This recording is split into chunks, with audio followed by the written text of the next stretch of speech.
grande consolo em saber que Deus é maior e mais grandioso do que qualquer um dos nossos problemas. Aqui está Nancy DeMoss Wogmuth. Você acha que o meu pequeno problema poderia passar despercebido por ele, que não sabe como resolver as pequenas questões da minha vida? Você diz, essas não são questões pequenas na minha vida, são grandes problemas. Bem, isso depende da sua perspectiva. Você está olhando da sua perspectiva ou da perspectiva de Deus?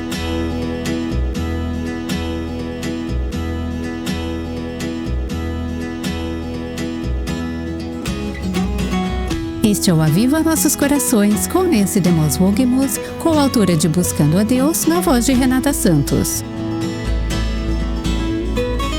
Você já foi surpreendida de repente pela grandiosidade da natureza? Uma montanha, um oceano ou um céu cheio de estrelas podem fazer você parar e olhar maravilhada. Essas coisas não são nada comparadas a Deus. Nancy vai ajudar você a vislumbrar a grandeza de Deus, continuando na série Eis, Aí Está o Seu Deus. Este estudo foi gravado em um momento em que o Aviva Nossos Corações estava enfrentando grandes desafios, mas nada maior do que Deus. Aqui está Nancy. Estamos estudando o capítulo 40 de Isaías. Eu compartilhei com vocês que Deus tem usado esse capítulo de uma maneira muito encorajadora no meu próprio coração nas últimas semanas.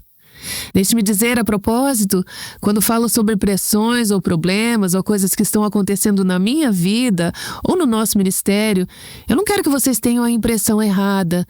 Não está tudo desmoronando. Nós, mulheres, às vezes, temos a tendência a ver que as coisas estão desmoronando, quando tendo em vista o momento em que estamos vivendo. Mas o ponto desse capítulo é: as coisas não estão desmoronando, se pudermos ver isso da perspectiva de Deus. Se pudermos contemplar nosso Deus no meio das nossas circunstâncias serão encaradas de forma tão diferente. Eu não quero que você escreva cartas ou se preocupe. O Aviva Nossos Corações vai sair do ar? Há algo com o que devemos nos preocupar? Temos, como todo ministério, desafios organizacionais. Eu tenho na minha vida, assim como você, desafios, pressões e problemas. Eu estou apenas dizendo que Deus é tão bom no meio disso tudo, trazendo passagens como Isaías 40 para nós. Tem sido um encorajamento para mim, e eu posso perceber que também tem sido na vida de muitas mulheres. Ao chegarmos ao versículo 12 de Isaías 40, o profeta faz uma série de perguntas retóricas. Seu objetivo é ajudar as pessoas a verem a grandeza de Deus. Sim, os assírios estão em marcha. Sim, os babilônios estão chegando. Sim, haverá 70 anos de cativeiro. Mas Deus é maior e mais grandioso do que tudo isso. Deus é maior e mais grandioso do que todo inimigo, todo adversário, toda circunstância, tudo que ameaça o seu mundo hoje. Ele usa algumas imagens maravilhosas aqui para ajudar os israelitas e a nós a perceber o quão grande é o nosso Deus. Versículo 12. Quem, na concha de sua mão, mediu as águas e tomou a medida dos céus a palmos? Quem recolheu o pó da terra na terça parte de uma vasilha e pesou os montes e as colinas numa balança? O que Isaías está dizendo? Deus é o Criador, e como Criador, Ele é infinitamente maior do que a sua criação. O que é enorme para nós, para Ele é pequeno. Os problemas que pensamos serem tão grandes não são nada para o Deus que criou todo este universo. Veja, por exemplo, Ele mediu as águas na concha de sua mão. Eu estava pesquisando no Google esta semana sobre algumas dessas figuras, algumas dessas imagens em Isaías 40. E eu queria descobrir quantos galões de água existem na face da terra. Agora, por razões óbvias, ninguém sabe realmente a resposta para essa pergunta. Mas um número aproximado que o Google me deu foi de 340 quintilhões de galões de água na face da Terra. Isso é 34 seguidos de 19 zeros. E Deus mantém todos esses galões de água na concha de sua mão. Ele marcou os céus com um palmo. O que é um palmo? É a largura de uma mão. Agora, quão grandes são os céus? Quão grande é o universo? Bem, um número que li diz que o universo tem 30 bilhões de anos-luz de largura. Ou, se for mais fácil para você pensar dessa forma, 900 sextilhões de quilômetros. Eu nem sei quantos zeros isso tem. E Deus mede tudo isso com um palmo de sua mão. Dá para ter uma ideia do tamanho da sua mão? Deixe-me perguntar. Se Deus pode segurar todos os oceanos, 340 quintilhões de galões de água na palma de sua mão, você acha que Ele pode cuidar do seu problema? Você acha que Ele pode cuidar do meu problema? Se Deus pode medir a extensão do universo com a largura de sua mão, você acha que a sua mão é grande o suficiente para cuidar do seu problema e do meu? Ele colocou o pó da terra em uma medida. Eu tenho aqui uma pequena xícara medidora. Você poderia enchê-la com terra.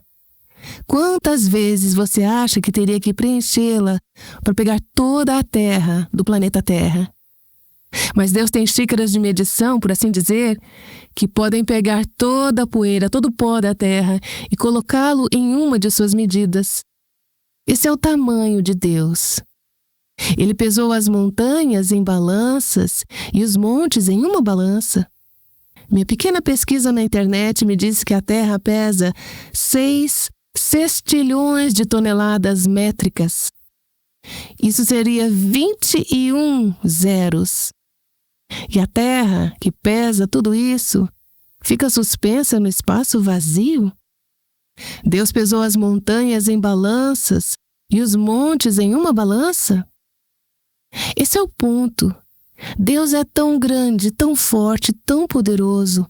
Não há nada que Ele não possa fazer. Agora chegamos ao versículo 13 e vemos a onisciência de Deus, o fato de Ele saber tudo. Ele não é só forte e poderoso, mas Ele sabe tudo. A incrível sabedoria e conhecimento de Deus é o que está em foco aqui. Quem guiou o Espírito do Senhor? Ou, como seu conselheiro, o ensinou? Com quem Ele se aconselhou para que lhe desse compreensão? Quem lhe ensinou a vereda da justiça? Ou quem lhe ensinou sabedoria? E quem lhe mostrou o caminho de entendimento? A resposta é: ninguém jamais ensinou algo a Deus. Deus nunca disse: opa, não pensei nisso, ai, eu esqueci disso. Ninguém nunca explicou nada a Deus. Eu precisei e ainda preciso que as pessoas me expliquem muitas coisas, mas ninguém tem que explicar nada a Deus. Deus não precisa de conselheiros. Ele não precisa de um gabinete para orientá-lo. Ele não precisa de assistentes pessoais. Ele não precisa de ajuda. Ele é eternamente autossuficiente. A sabedoria infinita de Deus. Nunca houve uma pergunta à qual Ele não soubesse a resposta. Romanos 11:33 me vem à mente. Ó profundidade da riqueza, tanto da sabedoria como do conhecimento de Deus. Quão inexplicáveis são os seus juízos e quão insondáveis são os seus caminhos. Este é o nosso Deus, Ele é tão sábio, Ele sabe de tudo. Você acha que o meu pequeno problema poderia passar despercebido por Ele? Que Ele não sabe como resolver as pequenas questões da minha vida? E você diz: essas não são questões pequenas na minha vida, são grandes problemas. Bem, isso depende da sua perspectiva. Você está olhando da sua perspectiva ou da perspectiva de Deus? Veja, Deus é tão grande, tão grande. Se você contemplar o seu Deus, verá que as questões na sua vida são realmente bem pequenas, mesmo sendo de extrema importância para você. Deus não precisa do nosso conselho, nós precisamos do dele. Então, ao contemplarmos o nosso Deus, ele nos oferece o seu conselho. Nos versículos de 15 a 17, Isaías aponta outra comparação. Ele está comparando as nações do mundo com Deus. Esses poderes mundiais parecem tão grandiosos, nações como a Assíria, a Babilônia, a Pérsia. Pense em nações no mundo de hoje que consideramos grandes nações, nações com grande poder militar, nações que estão desenvolvendo certos tipos de armas nucleares. Lemos sobre isso e dizemos: eles poderiam destruir o mundo todo. Nações que parecem ter tanto poder, e essas nações podem parecer tão poderosas. Mas Isaías diz: eis que as nações são consideradas por ele como um pingo que cai de um balde. Agora imagine pegar uma gota de água e colocá-la em um balde. Qual a diferença que isso faz? Nenhuma. É insignificante. As nações são como um pingo que cai em um balde, como um grão de pó na balança. Eu tenho uma balança aqui, uma balança de cozinha, e eu só imagino essa balança ficando empoeirada, apenas colocando um pouco de pó nela. O que é que isso faz na balança? Não faz diferença. Ela fica sem peso, efetivamente. É insignificante. Isaías está dizendo: todas essas nações que parecem tão grandiosas, tão poderosas, elas são como uma gota em um balde, elas são como a sua balança ficando empoeirada. Isso não faz diferença. Eis que ele carrega as ilhas como se fossem pó fino.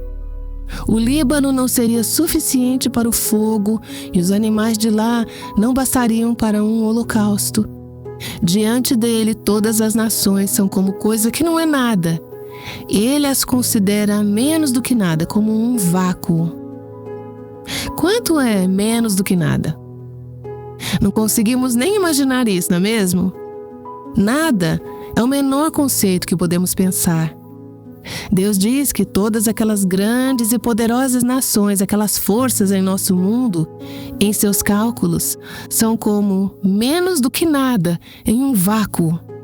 Elas são completamente insignificantes comparadas a Deus. Agora, em comparação conosco, aquelas nações, aqueles poderes, aquelas pessoas em sua vida podem parecer muito poderosos. Eles podem parecer muito grandes. Se olharmos para as nações, se olharmos para os poderes, se olharmos para o mal no nosso mundo, ficaremos com medo, ficaremos aterrorizadas. Mas estamos olhando para o lugar errado. E é por isso que precisamos contemplar nosso Deus. Mas então talvez você diga: bem, eu não estou preocupada com as nações, eu estou preocupada com o meu chefe, ou com o meu marido, ou com o meu ex-marido. O problema é essa pessoa em minha vida que é tão difícil. Uma gota no balde, poeira na balança, contadas como menos do que nada e vácuo. Isso não significa que eles não importem para Deus, mas o que significa é que, comparados a Deus, eles são todos completamente insignificantes. Mais uma vez, voltamos à mensagem deste capítulo. Contemple o seu Deus. Versículo 18. Com quem vocês querem comparar a Deus? Com que imagem vocês o podem confrontar? Quanto à imagem, esta é moldada pelo artífice. Depois o ourives a reveste de ouro e forja corrente de prata para ela. O pobre, que não pode fazer tal oferta, escolhe madeira que não apodrece e procura um artífice perito para fazer uma imagem esculpida que não oscile. Vamos parar por aqui e refletir sobre isso por um momento. A quem fareis semelhante a Deus? Ou com que o comparareis? Qual é o ponto aqui? Não há comparação entre Deus e qualquer outra coisa ou ser. Mas não é verdade que a tendência dos nossos corações é construir ídolos, imagens, representações de Deus, coisas que achamos que podem nos satisfazer e nos ajudar, embora não possam? João Calvino disse que o coração é uma fábrica de ídolos. Nossos corações estão sempre fabricando substitutos para Deus, coisas que pensamos que podem tomar o lugar de Deus em nossas vidas. Isaías está dizendo: os ídolos pagãos não são nada comparados a Deus. Já vimos que as nações não são nada comparadas a Deus, que o universo criado não é nada comparado a Deus. E agora vemos que os ídolos pagãos não são nada comparados a Deus. Nossos corações estão sempre fabricando substitutos para Deus, coisas que pensamos que podem tomar o lugar de Deus em nossas vidas.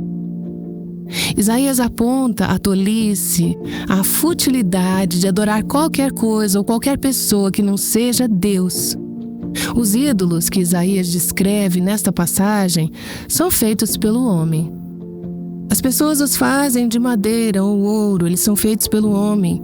Isaías está dizendo: compare esses ídolos feitos pelo homem com Deus, que é o Criador de todas as coisas. Deus não foi feito por ninguém. Quão tolo é adorar algo que foi criado, em vez de adorar o Criador. Agora, esses ídolos, como Isaías descreve, podem ser ornamentados. Alguns têm ídolos caros, eles revestem de ouro, com correntes de prata, mas eles não são nada comparados a Deus. Tendemos a dar grande valor a certas coisas que significam muito para nós. Tudo que você tem é feito pelo homem, é humano, é falho, é limitado, é fraco. É tolice adorar qualquer uma dessas coisas ou pessoas que são menos do que Deus. Deus diz: adore-me, adore a mim somente. Não tenha outros deuses diante de mim. Deus é Deus. De fato, Isaías aponta que esses ídolos que fazemos são impotentes. Eles não podem se mover, eles não podem agir. Por que colocar a sua esperança em algo? Por que colocar a sua confiança em algo que é impotente, que não pode se mover? Quando você tem um Deus do universo que quer ser o seu Deus, Ele é o seu Deus e Ele é poderoso para agir em seu favor. E Isaías diz: será que vocês não sabem? Será que não ouviram? Será que isso não lhes foi anunciado desde o princípio? Vocês não entenderam isso desde a fundação do mundo? Vocês não atentaram para os fundamentos da terra? Ele nos leva de volta à criação, de volta ao princípio e diz: a criação declara a existência de Deus, a grandeza de Deus, a glória de Deus. Ela dá testemunho a cada ser humano. Pense, de onde veio tudo isso? O versículo 22 diz: Ele é o que está assentado sobre a cúpula da terra, cujos moradores são como gafanhotos. É Ele quem estende os céus como cortina e os desenrola como tenda para neles habitar. Deus se assenta acima do círculo, acima do horizonte da terra. E eu penso sobre a semana passada, quando eu precisei fazer uma viagem de avião e estávamos aterrissando à noite. Enquanto estávamos nos aproximando, era possível ver as luzes da cidade abaixo de nós. Tudo parecia tão pequeno, pois estávamos em uma posição acima da terra. Não estávamos tão altos, mas tudo parecia tão pequeno. Casas minúsculas, carros minúsculos, luzes minúsculas, pessoas minúsculas. Você adquire uma perspectiva diferente quando está lá em cima, não é? É assim que Deus está. Não está apenas a 14 mil pés acima da terra, mas infinitamente acima. Ele se assenta acima do horizonte, o círculo da terra. O que precisamos fazer é assumir nossa posição com Cristo, assentados à direita de Deus, e obter a perspectiva de Deus sobre a vida aqui neste planeta. Todas essas coisas que parecem tão grandes para nós não são nada para Deus. Você vê neste versículo que os habitantes da terra são descritos como gafanhotos. Eles são minúsculos, são fracos, são pequenos. Há várias palavras usadas neste capítulo para descrever o homem, os reis, os poderes terrenos. Quais são as palavras usadas para descrever todos os seres humanos? O versículo 7 nos diz que somos como a erva. O versículo 15 disse que os reis da terra são como uma gota no balde, poeira nas balanças, menos do que nada e vaidade, gafanhotos. O versículo 24, veremos que são chamados de palha, super insignificantes. É ele quem reduz a nada os príncipes e torna em nulidade os juízes da terra. Mal foram plantados e semeados, mal se arraigou na terra o seu tronco, já secaram. Quando um sopro passa por eles e uma tempestade os leva como palha. Lembre-se de que os israelitas, na época em que Isaías proclamava isso, estavam vivendo com medo, com temor de um grande poder mundial, os assírios. Havia outro grande poder mundial vindo em seguida, os babilônios. Depois os medos e os persas, os gregos e os romanos. Havia tantos impérios e poderes mundiais. Isaías está dizendo: ao lado de Deus, o rei Senaqueribe, o rei Nabucodonosor, todos esses potentes, poderosos governantes do mundo, eles não são nada. São como sementes lançadas ao solo que não têm tempo de pegar raiz. Elas simplesmente sopram e desaparecem. Os assírios, os babilônios, são apenas instrumentos nas mãos de Deus para cumprir os propósitos de Deus. O reino de Deus será cumprido. Seu reinado e governo virão sobre esta terra. Todos esses reis, maus e bons combinados, são apenas instrumentos nas mãos de Deus. É Deus quem estabelece e remove os governantes da terra, sejam governantes de nações ou de corporações. Pode ser o seu chefe. E você diz: meu chefe é uma pessoa ímpia. Por que Deus permite que ele continue lá? Ele não está desaparecendo, ele está lá há 30 anos e nem pensa em se aposentar. Parece muito tempo para esse chefe cruel ou vingativo ou líder de uma corporação. Mas as Escrituras dizem que Deus estabelece governantes e Deus os remove. Pode parecer muito tempo se eles estão no poder sobre nações ou corporações, sobre igrejas, sobre lares. Eu ouço com frequência cartas de mulheres que vivem em casamentos desesperadores ou difíceis, com maridos que não conhecem a Cristo. Aliás, também recebemos algumas cartas de homens que ouvem nosso programa e escrevem sobre situações desesperadoras com esposas que não conhecem ou amam ao Senhor. Mas eu penso especialmente nas mulheres que vivem com maridos cruéis ou difíceis.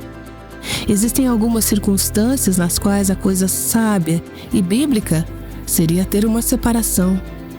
Mas eu penso nessas mulheres vivendo com a intimidação de um homem poderoso que não é um homem de Deus. Precisamos dar um passo atrás e lembrar que é Deus quem estabelece e remove os reis do mundo. Deus pode remover essa autoridade, Deus pode remover esse poder quando chegar o tempo dele para fazer isso. Eu não estou dizendo que nesse meio tempo não há passos que você deva tomar para lidar com a situação. Mas não perca de vista o fato de que Deus é maior do que aquele poder humano, que Deus é soberano sobre todos os reis, todos os governantes e todos os poderes, que todos existem para cumprir os seus propósitos. Seu governo reina sobre todos. Todos os reis e governantes nesta terra têm um tempo limitado e Deus decide o tempo. Deus diz: você governou o tempo suficiente, chega, o seu tempo acabou. Deus é o governante, Deus é o rei e Deus está cumprindo seus propósitos neste mundo, apesar de quaisquer governantes ou reis. Ele os está usando como seus instrumentos para trazer os seus propósitos e o seu reino neste mundo. O que fazer com isso? Então, você não precisa ter medo, você não precisa se sentir intimidada, você não precisa viver aterrorizada ou em pavor. Levante os seus olhos, contemple o seu Deus e saiba que não há ninguém como Ele no céu ou na terra.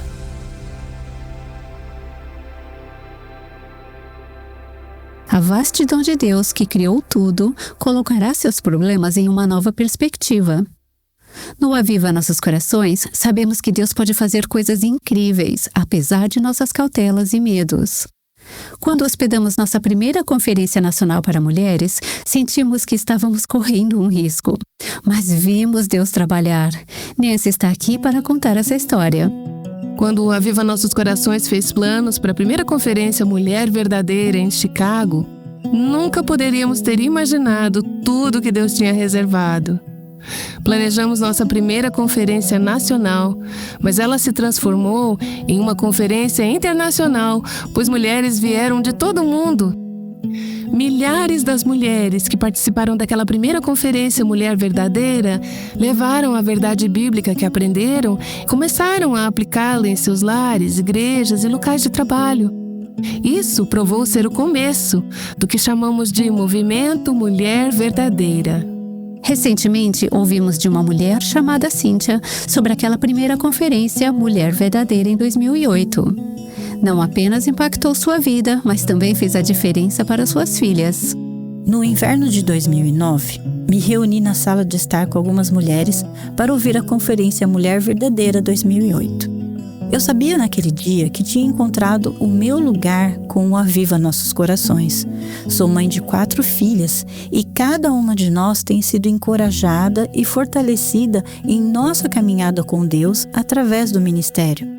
Não era incomum em nossa casa ouvir a frase: será que Nancy Lee ou as outras mulheres verdadeiras abordaram esse assunto? Obrigada por me ajudar na tarefa de criar mulheres piedosas que estão se comportando de forma contracultural. 2 das minhas meninas agora estão criando a próxima geração de mulheres verdadeiras. É meu sonho um dia participar da conferência Mulher Verdadeira com minhas filhas. Se você nos vir, seremos aquelas 5 mulheres sorridentes e com olhos marejados, emocionadas por estarmos com aquelas que nos ajudaram tanto em nossa jornada cristã. As palavras obrigada não podem expressar totalmente minha gratidão. Que Deus continue brilhando através de vocês nesse trabalho. Obrigada. Que mensagem doce de Cíntia. Sabe, Cíntia e suas filhas e agora suas netas estão sendo transformadas porque Deus está trabalhando através de amigas como você.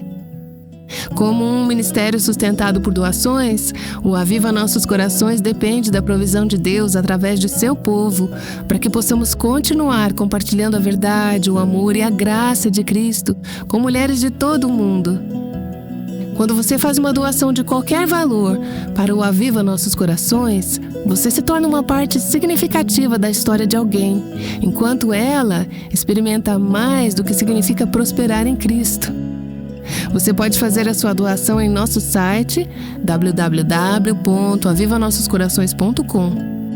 Muito obrigada por seu incentivo e seu apoio neste momento.